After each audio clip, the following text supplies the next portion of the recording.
legitimate to kind of do that. Like, not a teacher of any kind.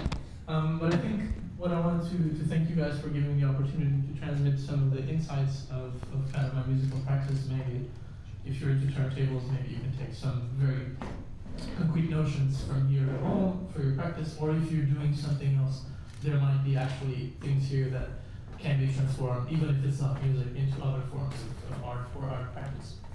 Just wanted to start a little bit with kind of who am I, and I'm actually doing two things in my life, and so it's kind of hard to multiplex, but you also need to kind of have different things in your brain. One is that I'm a researcher in the field of human-computer interaction, which means I make interfaces, or novel interfaces for people to interact with computers.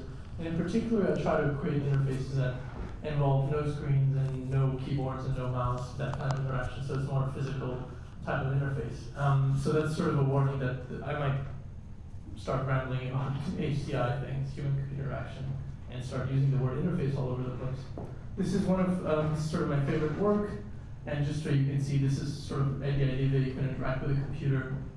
It can be to make music, to make art, whatever, and sort of through your muscles.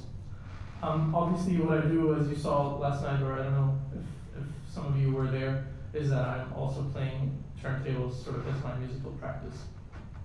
So the talk, or this masterclass, if you want to call it like that, maybe it's downgraded to talk. It's really about sort of talking about the turntables as a musical instrument. Obviously, as opposed to talking about the turntables as a music player, which, it's sort of essentially what they are. They play pre-recorded music, and they're amazing for that. But kind of trying to talk a little bit of turntables as a role of creating music in real time, of kind of making concerts and so forth. And that sort of is all, this is a very complex word, and you could just like geek around what turntablism might be. But anyway, a lot of people kind of enjoy this term to say something post-DJing, sort of like what happens to the turntables when they start singing after this kind of thing, after playing. So although like I used to DJ when I was, I don't know, 15 or 16, I'm actually not very good at DJing, like beat matching and all those things. There's sort of things that I've never spent time studying it at home. But obviously there's some examples of people that have pushed the boundaries and kind of sort of invented DJing almost per se. This is Afrika Bambaataa from the Universal Zulu Nation. He's also sort of a big influence for me because I also started with hip hop as a practice. And once you start with hip hop, the first thing you want to do for hours in the basement is scratching, which something like that thing for 12 hours until your mom calls you for dinner. And that's sort of like I grew up a little bit, and on that front, I was always sort of looking.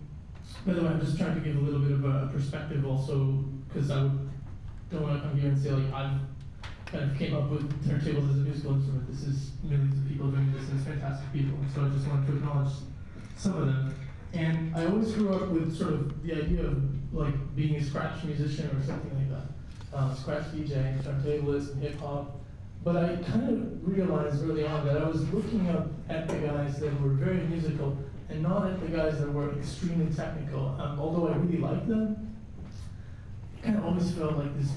I was talking to yesterday with Jonas, just this virtuosity because of the sake of virtuosity, when there were actually guys that were obviously virtuosos as well, but they were virtuosos for the sake of musicality. So this is sort of like one of my heroes, and a really great influence when I was growing up. Because he's a happy scratch DJ. He's called Kid Koala from Canada. And this was like the video for me. Oh yeah, shit, I didn't put the audio at laptop. I can pick that up.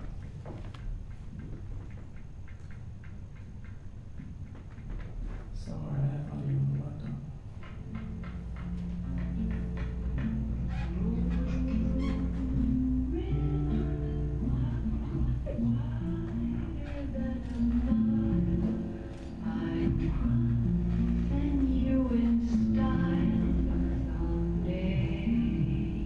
He's using the Moon River record on the same. That's the only record he's using. clip and my disc is full. Breaker, wherever you're going, I'm going your way to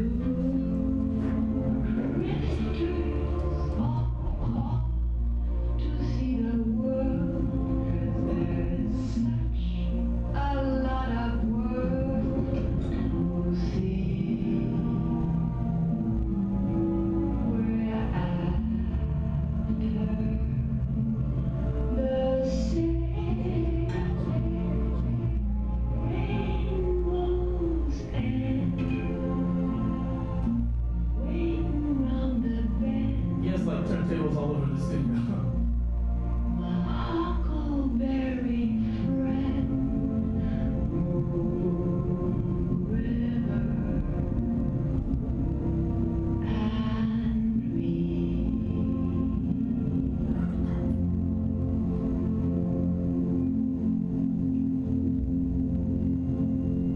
Yeah, this moment was actually kind of interesting because he's actually sort of making the solo and just choosing specific notes. So yeah, this could go on forever. It's really beautiful. Computers bugs. When I actually studied